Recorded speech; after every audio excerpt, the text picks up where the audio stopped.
Em nome do Pai, do Filho e do Espírito Santo. Amém. Bom dia, louvado seja nosso Senhor Jesus Cristo, para sempre seja louvado com nossa Mãe Maria Santíssima. Um abençoado dia para você, neste 13 de agosto de 2025. Vamos pedir à Santíssima Virgem Maria que interceda por nós, pela Igreja, que Deus mande mais vocações sacerdotais, santas vocações sacerdotais e religiosas. Muito bem. Eu li uma matéria sobre o cardeal Burke, uma fala dele que eu achei bem interessante e quis compartilhar com vocês, fazendo alguns comentários, obviamente, quando ele fala da banalização da liturgia que leva à perda da fé e da moralidade. E é verdade, né? Tem coisas que não podem acontecer, tem umas doidices que se tem por aí, né, que fere certamente a doutrina e também desagrada a Jesus. Se a gente pode fazer a coisa certa, então a gente não precisa arriscar a nossa vida fazendo certas loucuras, né? E a gente vê que nos tempos de hoje há muita aberração litúrgica dentro da igreja e este urgente alerta de Burke vem na hora certa. Ele deu entrevista recentemente, né? E falou obviamente, sobre a missa tradicional em latim, que ele descreve como um grande tesouro da igreja. E disse ainda que é a maneira como o próprio Jesus nos eleva a Deus. Burke enfatizou que essa liturgia, que durante mais de 15 séculos, não apenas expressa, né, de forma sublime a fé católica, mas também tem sido fonte de inúmeras conversões e santidade para gerações inteiras. Aqui agora uma pausa para o meu comentário. Eu não vivi esta época, a gente viveu uma época já no início, né, dessa coisa diferente, desse modernismo que entrou dentro da igreja. Mas eu já participei de celebrações em latim, uma missa de sempre, um chama missa em latim, missa isso, missa aquilo, mas é a chamada missa de sempre, a missa que sempre, como o cardeal está dizendo, por mais de 1.500 anos, a Igreja Católica celebrou exatamente dessa forma. Depois veio essas mudanças, que, através dessas mudanças, entram abusos. Mesmo porque tem padres que não celebram missa em latim e celebram muito bem celebrada. Fazem a coisa bonita, né? Dá a impressão de que você está, sei lá onde, né? De um ambiente bom, diferenciado. E é isso que verdadeiramente precisa acontecer. Às vezes, se você chegar aqui, por exemplo, no meu estudo, que você não vê, né? A câmera está aqui, você não vê o que tem em cima dessa mesa aqui. Aqui é fio para um lado, é coisa para outro. Olha, tem de tudo aqui em cima dessa mesa, desse estúdio, né? De imagem de Nossa Senhora, a câmeras, equipamentos de som, de transmissão, um notebook eu uso, o outro aqui do lado, a agenda, olha, a bagunça. Mas aí é coisa minha, né? Aqui não vai atrapalhar em nada eu falar de Deus para você. Mas quando se trata das coisas de Deus, né, de Jesus, uma Santa Missa é diferente. Eu não estou celebrando missa aqui, mesmo porque se eu estivesse celebrando, se eu fosse padre, estivesse fazendo aqui uma celebração ao vivo, não poderia ter essa bagaceira aqui em cima da minha mesa, né? Porque seria uma falta de respeito a Jesus. Então, tem coisas que podem ser evitadas para o bem das próprias almas. E isso a igreja precisa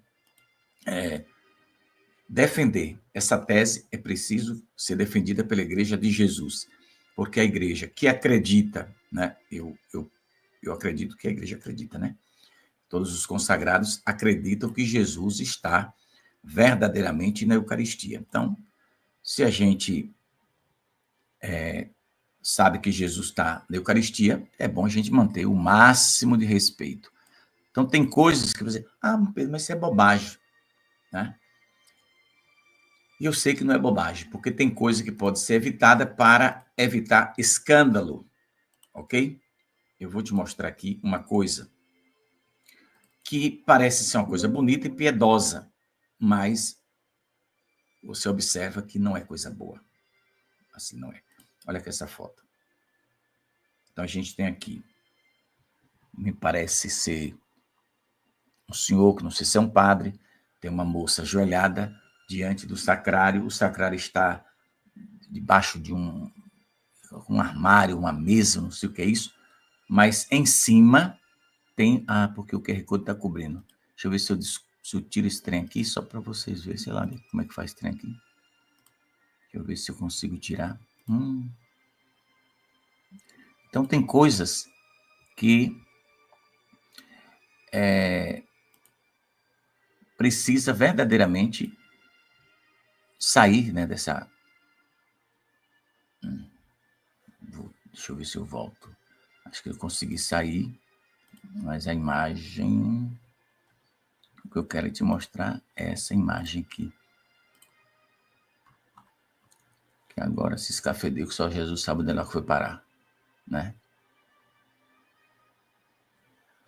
Não sei se sem querer eu fiz uma besteira aqui ao vivo,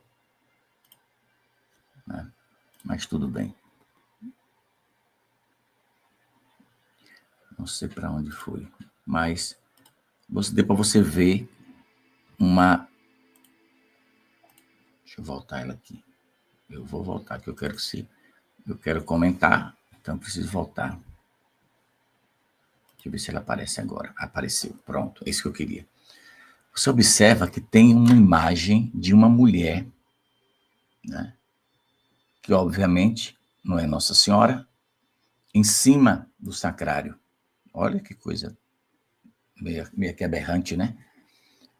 Então tem uma sala com as almofadas no chão, um homem sentado, me parece ser um sacerdote, né? E um sacrário ali embaixo de uma mesa, com a luzinha, e uma mulher com a roupa meio que solta, em cima do sacrário. Então, isso aí é o que a gente chama de aberração pesada, né? Então, a coisa que pode ser evitada. Esse é um tipo de coisa que não cabe para as coisas da Igreja de Jesus, né?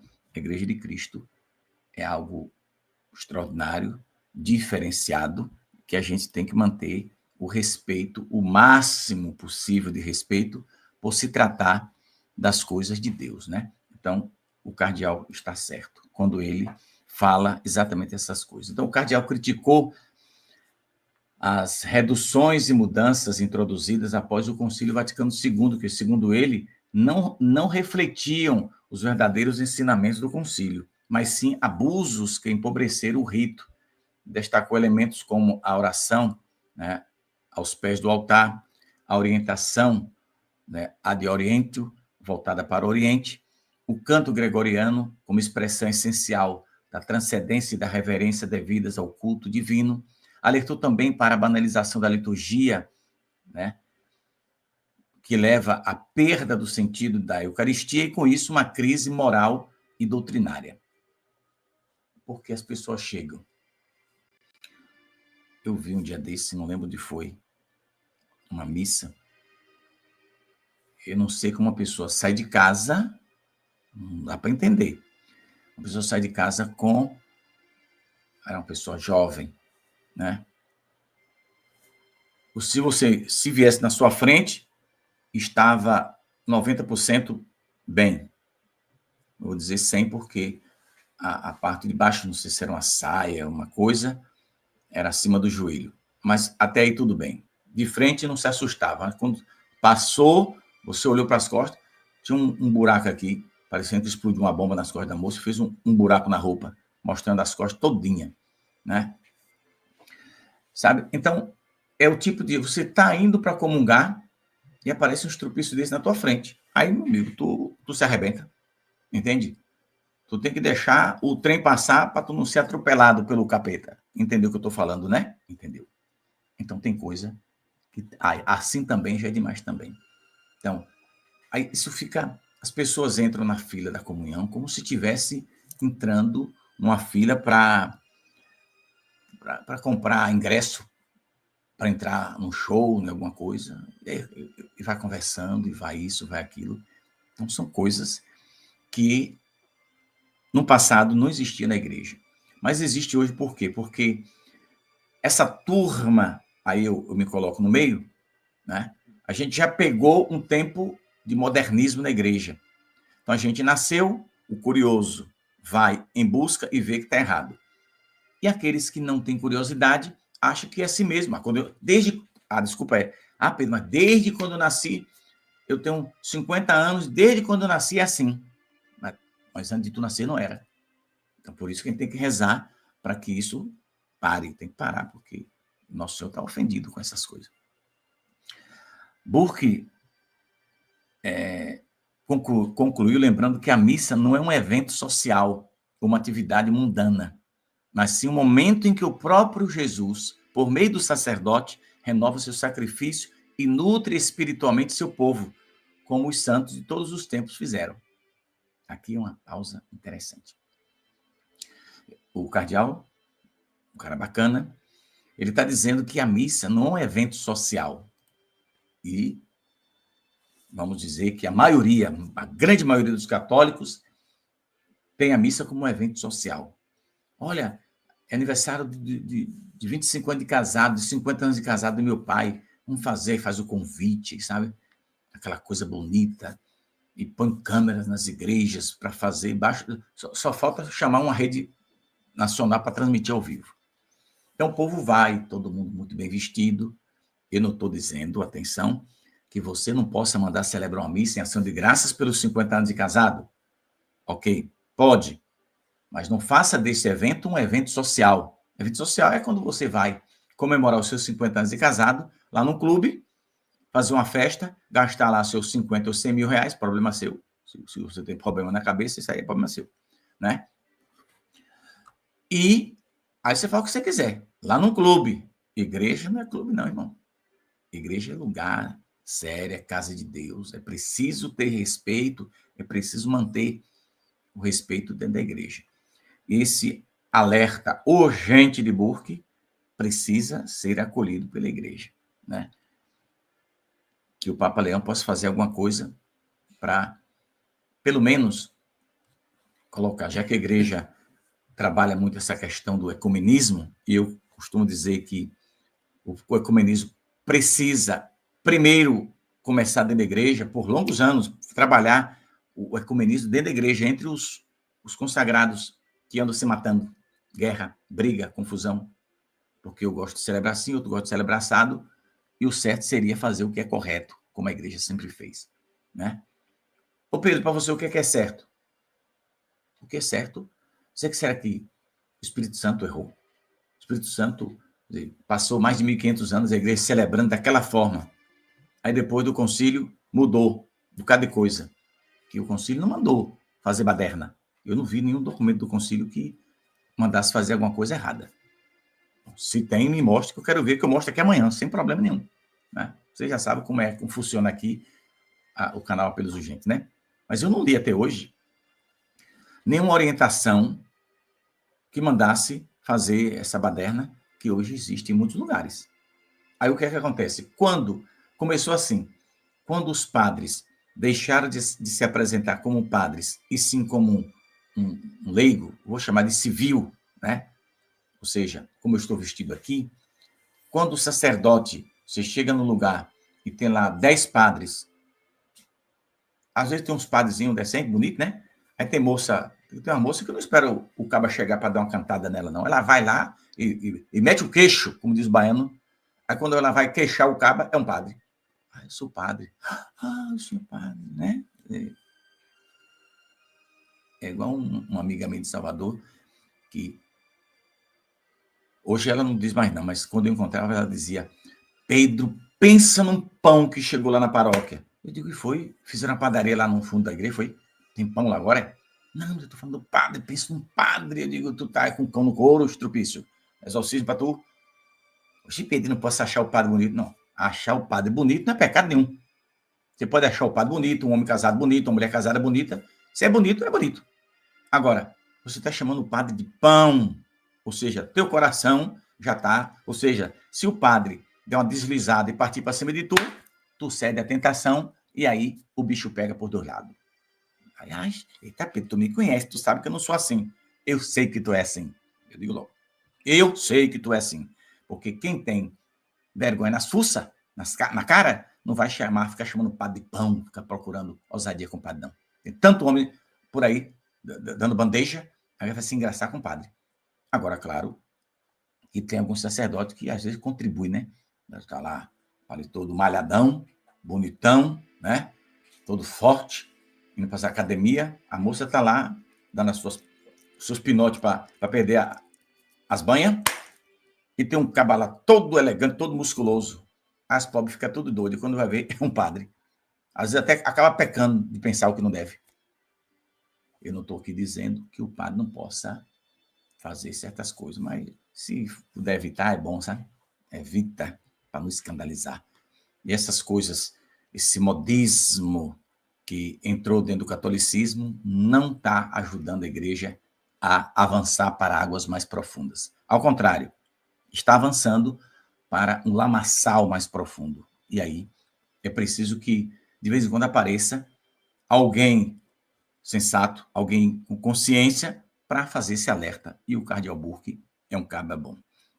Então, dentro da conversa, perguntaram várias coisas para ele, e ele disse que a beleza que chamam, né, de forma mais antiga do rito romano, a forma teve praticamente, desde a época do Papa, essa forma, desde o Papa, ele cita aqui o Papa São Gregório Magno. Então, de São Gregório Magno até o Concílio Vaticano II. O Santo Padre, em seu discurso a mim, certamente ele está falando de Leão aqui, falou da tradição, dos tesouros da igreja e do grande tesouro da igreja. Lembro-me que, desde a minha infância, o cardeal falando, era claro para mim que um grande tesouro era a Sagrada Liturgia, o rito romano, como ele se desenvolveu em unidade ao longo dos séculos. O cardeal disse isso aí. E ainda acrescentou: e muitas vezes as pessoas se referem às reformas posteriores ao Concílio de Trento como as mesmas que foram feitas na Sagrada Liturgia após o Concílio Vaticano II, mas não é o caso. As reformas posteriores ao Concílio de Trento visavam abordar alguns elementos, mas a forma do rito foi mantida e, portanto, em continuidade por mais de 15 séculos. Já após o Concílio Vaticano II, eu afirmo, não por causa dos ensinamentos do concílio, mas pela forma com que esses ensinamentos foram abusados, o rito foi radicalmente reduzido. Bom, eu era criança ainda, mas aí a gente sabe, pesquisando, que a diferença, meu irmão, é grande. É muito grande. Então, você, naquela época para trás, você não via gente dançando, fazendo requebrar, dança do ventre. Dança do ventre. A pessoa entrar dançando a dança do ventre, né? Você não ia ver uma pessoa dançando dança do ventre, não ia ver uma pessoa dançando com uma cobra enrolada, dançando a dança do ventre no meio da igreja, e o padre com a cara de palhaço lá na frente esperando. Então, isso não existia no passado. E hoje, esta baderna se espalhou. Não, mas isso faz parte da cultura. Vai com tua cultura para onde não canta galo e não chora menino. Tu já sabe onde é, né? Não precisa falar. Pois é. Antigamente a gente ouvia muito isso aqui pelas roças. Onde não canta galo e não chora menino. Onde é que não canta galo e não chora menino? No inferno. Entendeu? Porque criança, né? Sabe, não entra no inferno. Criança, né? Adolescente, aí já o bicho já pega. Então, Burke diz, eu diria que o principal elemento, creio eu, que atrai os jovens e que me atrai é que a forma do rito deixa claro que é Cristo quem age, como o sacerdote age na pessoa de Cristo, mas o sacerdote desaparece e Cristo emerge graças à forma do rito. Não há espontaneidade. não há aquela familiaridade que foi introduzida após o concílio, com a introdução da língua comum na Sagrada Liturgia e todos aqueles elementos que buscamos aprimorar, que a cada dia que passa vai aprimorando e vai piorando. Ou seja, tem um rasgão, aí tenta remendar e o buraco fica maior. Aqui são as minhas palavras, viu? E é isso que a gente vê. Então, tem coisas que não precisam. Se uma pessoa, seja leigo ou seja consagrado, acredita que Jesus está na Eucaristia, é simples de entender. Não é você julgar. Tipo, Pedro, mas a gente tem medo de falar porque pode pecar. Pecar por quê? Eu tenho medo de julgar. Julgar o quê? Tu é cego, é? Eu não sou cego, você também não é. Você está vendo. Se a gente está vendo que está errado. Será que um padre não pode? Claro que eu sei que é complicado para um padre. A pessoa está vindo na fila e diz, eu sei que é complicado, mas pode fazer também. Pode fazer. Porque na igreja se criou um modismo, foi Satanás que deu essa ideia. Não sei quem foi o inteligente, se foi algum papa. Se foi papa, o diabo deu uma lapada nele também. Pode ser qualquer papa. Não importa, os mais santos que teve para trás. Se for um papa, o diabo também enganou esse papa. Não sei quem foi que inventou a moda de que não pode negar a comunhão para quem está na fila. Isso aí é coisa do demônio, viu, irmão? Coisa do demônio. Por isso que, aqui no Brasil, bêbado entra na fila da comunhão e o padre dá a comunhão para o bêbado. Eu já fui criticado aqui por um padre de Minas Gerais, que eu não conheço, mas uma pessoa passou a catequese para o padre disse, quem é esse rapaz? Ele quer estar acima das autoridades da igreja? Aí eu disse na época, eu quero estar acima do senhor, do bispo, do papa, de qualquer um que dê a comunhão para um bêbado. É irresponsável. Seja padre, bispo, papa. Não tem responsabilidade. O sujeito com Jesus na mão vê um bêbado vindo, fazendo curva na fila e dá comunhão para um bêbado. Simples. Então, eu disse, minha senhora, a senhora diga para esse padre irresponsável da sua paróquia que eu sou católico e que ele aprenda a ser católico também. Meu recado foi isso aí. E a velha desaforada deve ter dado o recado para ele. E bem dado, né? Não pode. Aí eu pensei, mas a igreja diz, quem foi que inventou essa moda diabólica dentro do catolicismo? Me dá o nome dele aí. Quer saber quem foi que inventou? Porque não... Por que não pode? O sujeito está são, não entra na fila. Quando está bêbado, vem e você vai dar comunhão? Isso é falta de crença. Padre, seja padre, bispo, papa, deu comunhão a bêbado, não acredita que Jesus está na Eucaristia. Pronto. Ou pensa que você está julgando? Não sou doido. Quem acredita que Jesus está na Eucaristia, mantém o respeito. A Eucaristia é algo tão sério. A liturgia, todo o percurso que é feito até chegar Cristo ao coração do homem, é uma coisa tão séria que a própria igreja diz aos padres, e muitos sabem, mas não obedecem, que se eles estiverem em pecado grave, eles não podem celebrar. O PDR não sabia não, pois é, está lá, no direito canônico. Diz lá, e diz, documentos da igreja, que se está o padre em pecado, ele não pode celebrar. Mas aí você é curioso, vai dizer, Pedro, se o padre estiver em pecado mortal e celebrar, Jesus não vem para a Eucaristia, não? Vem, né? Jesus vem para a Eucaristia, só que o padre, ele vai se ferrar quando morrer. Por quê? Porque Coríntios capítulo 11, São Paulo diz, 1 Coríntios capítulo 11, quem come e bebe indignamente o corpo e sangue do Senhor recebe a própria condenação. Ou seja, quando o padre na Santa Missa, ele comunga o corpo de Cristo, porque ele também recebe, né? Pois é. Cristo age na pessoa do sacerdote. Então o padre pega Jesus e leva à sua boca e comunga. Cristo está se dando ao padre, ok? Se ele sabe que ele não pode estar fazendo, quando ele morrer, ele vai ouvir aquela famosa frase de Jesus, não vos conheço. Aí está ferrado pro resto da eternidade, né? Pois é. Então, ou a gente leva a sério as coisas de Deus, ou então pede para sair. Eu aconselho assim, pede para sair, meu irmão. Mas não fica na igreja católica, não. Porque a igreja católica é coisa séria. Embora dentro dela tenha não sei quantas carretas de gente que não tem seriedade nenhuma, mas a igreja de Cristo é séria. Ou a gente defende a igreja de Cristo, ou fica com essa banalização do demônio dentro da igreja. Tudo pode. Né? São Paulo diz, tudo posso, mas nem tudo me convém. Então, a gente tem que olhar essa segunda parte. Primeiro, São Paulo não mentiu. São Paulo estava falando porque eu tenho liberdade e você tem liberdade. Você tem liberdade? Tudo você pode. Mas aí, quando você olha para Cristo, mas nem tudo me convém. Então, Jesus quer isso. Da igreja, dos consagrados, minha, e de você também, de minha parte e da sua. Tudo você pode, porque você tem liberdade. Mas São Paulo ensina, tudo posso, mas nem tudo me convém. Ou seja, eu posso porque eu tenho liberdade, mas não me convém porque eu acredito em Jesus. Então, você vai para a igreja. Você pode ir para a igreja com a mini saia, daquela bem curtinha, de fazer velho de catarata pecar mortalmente?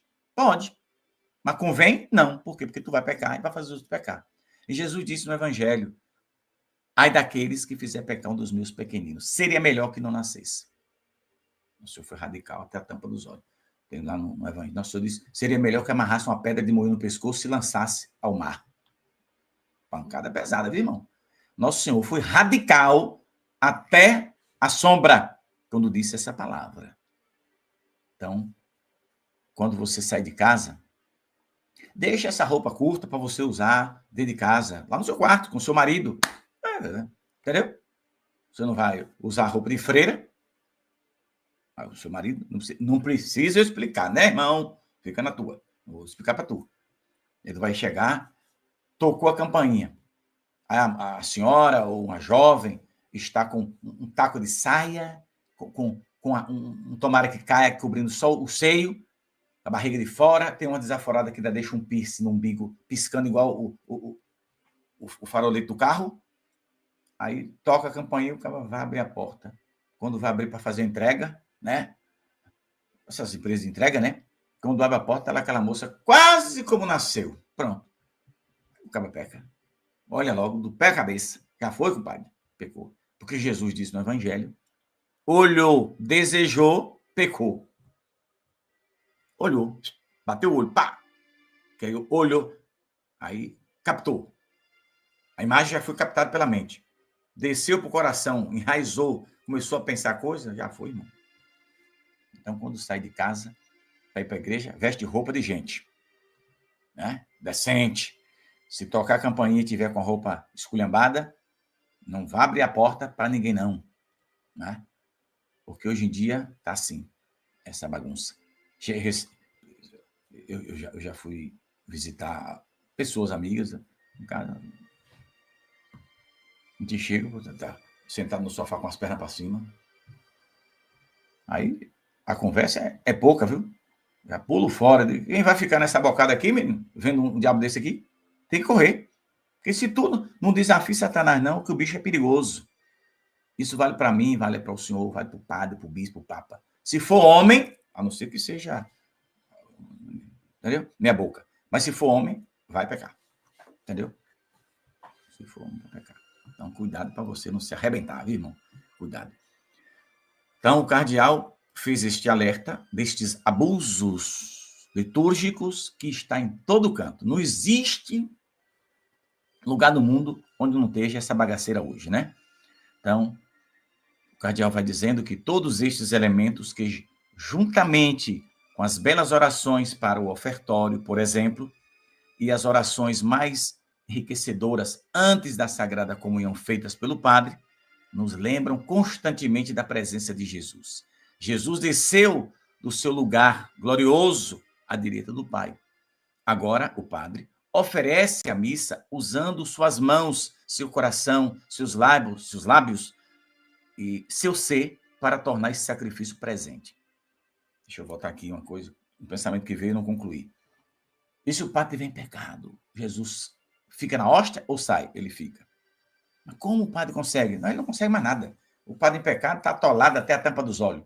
Tem uma barreira, ele criou uma barreira. Mas os fiéis estão ali, não estão sabendo de nada. Imagina a igreja com 200 pessoas, o padre celebrando em pecado mortal. Ele vai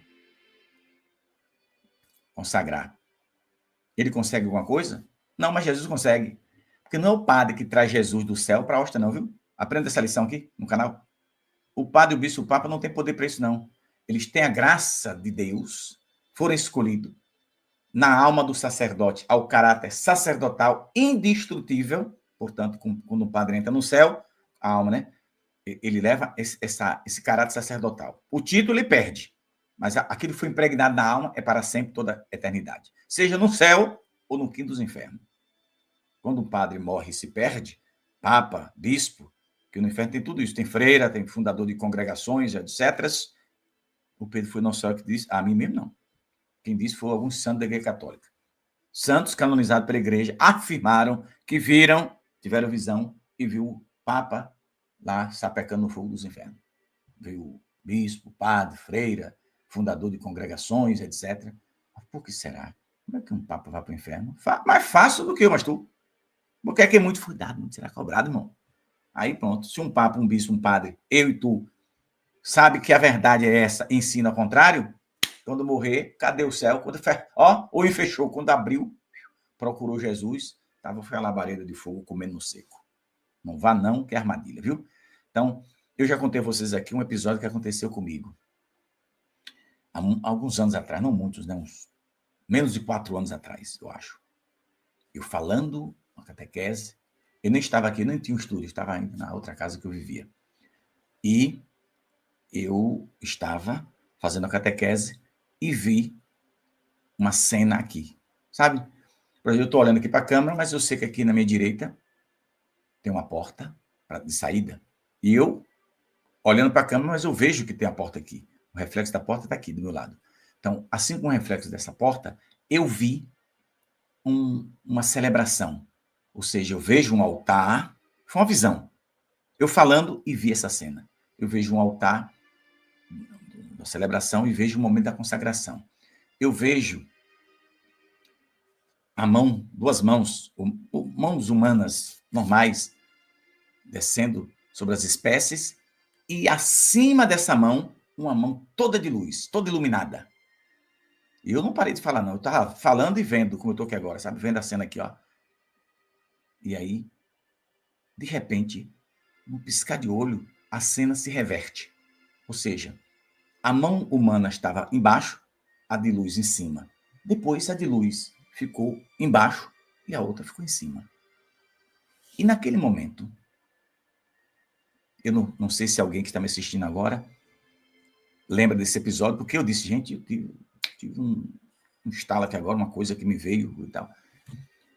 E eu tive o discernimento na hora, agora que eu não estava rezando, não, mas na hora eu entendi que quando um padre está em estado de graça, ele põe a mão aqui para consagrar e Jesus, a dele por cima. Se o padre estiver em pecado mortal, o que é que faz? Jesus põe a dele por baixo, a do padre fica para cima, porque não vai resolver mais nada. Porque quem se dá na Eucaristia é Jesus. Então, quando o sacerdote consagra, ele está agindo na pessoa de Cristo. Mas a igreja diz que se ele tiver pecado mortal, ele não pode celebrar. Se ele teimar, aí Cristo, para não deixar eu e você sem a presença dele, ele se dá. Não foi ele que se deu na primeira vez, a primeira missa que ele celebrou? Cristo celebrou a primeira missa. Naquela quinta-feira santa, na véspera de sua paixão, tomou o pão, partiu, deu aos discípulos, tomai e comei, isto é meu corpo, tomai e bebei, isto é meu sangue. Ele não disse isso representa não, viu? Então, fique ligado. Não disse representa. Ele está verdadeiramente na Eucaristia. Vou concluir aqui agora, já a matéria. Certamente, com a figura do padre, seu cardeal falando, ele atua na pessoa de Cristo, cabeça e pastor do rebanho. E assim ele está à frente do rebanho, conduzindo em oração, e todos olham para Deus. O padre não está rezando para o povo, o padre não está encenando uma espécie de teatro para o povo. Ele está à frente do povo, conduzindo-o em oração a Deus. Portanto, a postura mais natural e lógica é que o padre esteja à frente, de frente para Deus, e não olhe para o povo, mas como um bom pastor, à frente, conduzindo, e eles o seguem e oferece as suas orações. Ouvir a analogia usada, certamente não é perfeita, mas dizem que você não gostaria que o motorista de ônibus olhasse para você quando ele deveria estar te levando para algum lugar. É a mesma coisa. Olha que exemplo bonito, eu gostei desse aqui agora. É a mesma coisa. O padre não está interagindo com as pessoas, o padre está à frente e o próprio Cristo está nos levando à oração e a Deus Pai. Então, o cardeal está dizendo que ele ouviu uma analogia usada, que certamente não é perfeita, mas dizem que você não gostaria que o motorista, realmente o motorista de ônibus, está dirigindo aqui, está te levando para algum lugar. O motorista vai ficar dirigindo aqui, olhando para trás, atropela, mata todo mundo, acabou. Então, ele está aqui falando, porque 1.500 anos a igreja celebrou. Não é que esse cardeal esteja dizendo que a missa que o padre Paulo Jolival, o padre Ornelas, Dom Zanoni, Dom Itamar celebram, voltada para nós, não tem a validade. Eu participei da Santa Missa hoje, 6 e pouca da manhã, né? Depois daqui 6h30, 6h25, na verdade, né? Começa 6h25. Eu participei da Santa Missa. Então, aqui depois da reflexão. Então, a missa, que foi isso que eu participei, o padre não estava voltado para o Oriente, estava voltado para nós. Eu pedi aí, Jesus estava lá, eu recebi, e eu acredito piamente. Agora, claro que tem algumas pessoas, alguns tradicionais, que se perguntar para o Burke se a missa que eu fui hoje de manhã é válida, ele vai dizer que claro que é válida, entende? Mas o que um grupo na igreja não concorda, e eu também não concordo, é que se proíba esse rito, que a igreja usou por 1.500 anos. A igreja católica errou durante 1.500 anos. Não, a igreja não errou, né? Aí veio a questão desses abusos que não leva ninguém a nada. Não leva. Ao contrário, tem gente que está indo para a missa, que a missa é lugar de você ir para se santificar. E tem gente que está indo e volta mais pecador do que entrou. Por quê? Porque tem essas bagunças, né? E a gente vê muito isso. Vou voltar para você que está chegando agora essa foto. Aqui é um espaço que eu não sei o que é isso aqui, mas aí você vê um homem sentado, que parece ser um padre, não tenho certeza. Tem uma moça até fazendo uma reverência respeitosa, e à frente dela tem um sacrário, né? Debaixo de uma mesa de madeira, uma mesa de madeira crua ainda, viu? Meio esculhambada aqui. E em cima botaram uma estátua de uma mulher. Só até sem perna, né? Parece que cortaram a perna dessa mulher aí. Aí você observa que tem uma imagem aqui, né? Não sei se é gesso, que bicho é, de uma mulher em cima do sacrário. Aí eu te pergunto, onde é que é isso aí, menino? Não é aqui no Brasil, não. Isso aí é aqui no Brasil, que eu peguei esta foto em um site católico lá da Itália. Então, isso aí eu chamo de baderna. O nome certo é baderneiros. Fazer um negócio desse com o nosso Senhor Jesus Cristo. Então, isso aí não é um lugar digno de nada, não, viu, irmão? Uma sala, né, com umas almofadas, para o povo sentar no chão e fazer lá suas orações, mas esse sacrário aí está no lugar errado. E esta mulher em cima do sacrário é para representar quem mesmo, menino? Uma mulher, a gente está vendo até que, né, com a roupa, como se fosse aquelas roupas fininhas, transparentes, né? Dá para ver até os seios da mulher, tá aparecendo lá, o negócio lá. Então, tem um negócio errado. E essa coisa não pode acontecer, não, viu? Vamos rezar pela igreja. A igreja católica é de Cristo. Então, esses abusos todos precisam ser cessados dentro da igreja, né? Que a gente possa, né? A matéria, né, tem muito mais coisa, mas no decorrer do tempo a gente vamos ter necessidade de ir alertando o povo, né? Para a situação, como eu tenho alertado o povo acerca do que está acontecendo no Brasil, a igreja também precisa abrir os olhos, né? Para a situação do Brasil, para a gente não se meter na encrenca, né? Tem que rezar. Ontem, o Instituto Hesed levou a imagem de São Miguel para o Congresso, aquela deputada, não me recordo o nome dela, católica, né? Consagraram o Brasil a São Miguel, fizeram oração, tinha bispo, tinha padre, tinha leigo, tinha freira, tinha tudo lá, né? Espero que algum político que está afastado de Deus possa. Mas o problema é que eles não foram, não. O pessoal político de esquerda nessa hora não vale, não. Não sei por quê. Se é aberto para todo mundo, deveria estar lá todo mundo. De esquerda, de direita, de baixo, de cima, de meio, do estrupício que fosse. Mas pelo menos eu não vi, né? Nas transmissões que eu acompanhei, em algum momento, onde de noite antes de dormir eu vi também. Muito bonito o que fizeram. Parabéns para o pessoal do Instituto Hess, para aquela deputada lá, acho que é de São Paulo, não sei se ela é de São Paulo. Eu sei que ela fez uma coisa bonita, né? Então vamos rezar pelo Brasil. Nossa Senhora está avisando, né? Para depois não dizer que não foi avisado. Viu? Vamos embora, que temos coisa para fazer. Gente, eu sei que eu acabei mexendo aqui. Eu tenho a impressão de que eu fiz um... Ah, não, voltou, graças a Deus. Peraí. Deixa eu tirar esse negócio aqui agora da frente. Ixi, Maria, tinha desaparecido tudo, mas agora voltou. Vamos rezar para a gente ir embora. Reze pela igreja, seja católico, dê o que der. Aliás, eu preciso que tu leia, por favor, por caridade. Por caridade, cadê você?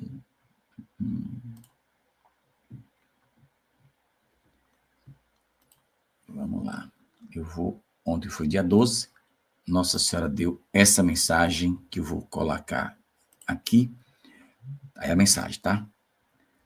Você quer concorrer a duas passagens aéreas com tudo pago para a festa de Nossa Senhora de 29 de setembro? Tem coragem? Então chega para cá. Vou colar aqui o link e se você quiser adquirir o bilhete para concorrer, ontem, não sei se foi ontem na catequese, que eu falei de manhã sobre o padre Pierre, né? Que vive lá aquelas bandas lá, não sei o nome do lugar que ele vive, na Guiana Francesa, meu Deus, naquele buraco lá. Ele queria vir para a festa da coroação, não pôde vir, mas porque a gente queria trazê-lo, porque é um bom padre que senta o dia todo para confessar. Eu querendo que ele viesse, porque eu sei que o dinheiro é para essas coisas, né? Mas eu achei muito caro. Ia dizer, padre, vamos esperar, Nossa Senhora vai fazer alguma coisa e na festa de setembro. E aí a passagem era 14 mil reais para trazer o padre e levar de volta. Aí eu achei o negócio meio pesado. E ontem, acho que foi ontem, parece que eu comentei de manhã, quando terminou a catequese, eu fiz contato com o pessoal da agência que resolve esse negócio para mim. E a passagem estava menos de 2.500, menos de 2.600, para ir e voltar. De glória a Deus. Oh, beleza. E compra ele ligeiro, menino, para trazer o padre, né? Então, o padre Pierre é um africano, né? Ele vai estar aqui na festa de Nossa Senhora para cansar de ouvir pecado do povo, né? Então, eu vou convidar vários padres, se padres quiserem vir, faça contato, não vai gastar nada, a gente paga as despesas. Estou fazendo esse negócio aí dessa rifa para isso. Eu sei que se aparecer um bocado de padre, eu sei que isso não dá para nada, não. Mas aí não se preocupe, porque eu faço contato com a tropa de elite de Nossa Senhora, e você também faz parte, porque se eu gritar socorro aqui, o povo chega junto. A gente não... Eu sei que tem muita coisa para fazer no santuário, mas antes de fazer essas coisas, a minha prioridade é levar a salvação de Jesus para as almas. E um padre, atendendo confissão durante um dia inteiro, ele vai levar muita gente para o céu, viu, irmão? Então, era essa notícia boa que eu queria dar a vocês. Se você rezou por isso, eu agradeço essa oração. Porque eu estava rezando, pedindo de Jesus, faça um milagre, né? Porque, e às vezes, se for ver o preço da passagem hoje, talvez esteja até mais caro. Mas ontem, e de volta, menos de 2.600 conto. Eu digo, oh, beleza, glória a Deus. Então, o padre vai vir. E, se você quer concorrer a essa passagem aérea, é duas passagens. Aí, se a senhora ganhar, pode trazer o marido, pode trazer seu filho, sua filha. Não pode trazer se for namorado, né? Aí eu não aconselho, não. Viu, menina? Se tu ganhar, tu não entra ter teu namorado, não. Porque eu não posso te botar no mesmo quarto que ele, né? Mas pode ter tua mãe, teu irmão. Irmão e irmã pode dormir no quarto. Mas namorado, não é aconselhável, não. Você já sabe o motivo, né? Tá certo. Ó Maria concebida sem pecado, rogai por nós que recorremos a vós. Derramai, ó Santíssima Virgem Maria, sobre cada um dos vossos filhos e filhas que escutam esta oração, as bênçãos e as graças do céu. Visitai, abençoai e protegei a cada um de nós, nossas famílias, livrai-nos de todo mal. Protegei esta nação, o Brasil, que vos pertence. Dai-nos a vossa paz, pois sois a nossa mãe querida e rainha da paz. Abençoa os membros do canal, todos os inscritos e estes irmãos e irmãs que pela primeira vez nos acompanham. Abençoai todos da igreja, o Papa, os bispos, os sacerdotes religiosos e religiosas e a cada um de nós leigos, para que tenhamos todos força e coragem para defender a verdade que vosso Filho Jesus nos ensinou e deixou por meio da sua igreja. Afastai de nós todo mal e livrai-nos de tudo aquilo que possa nos conduzir à perdição eterna.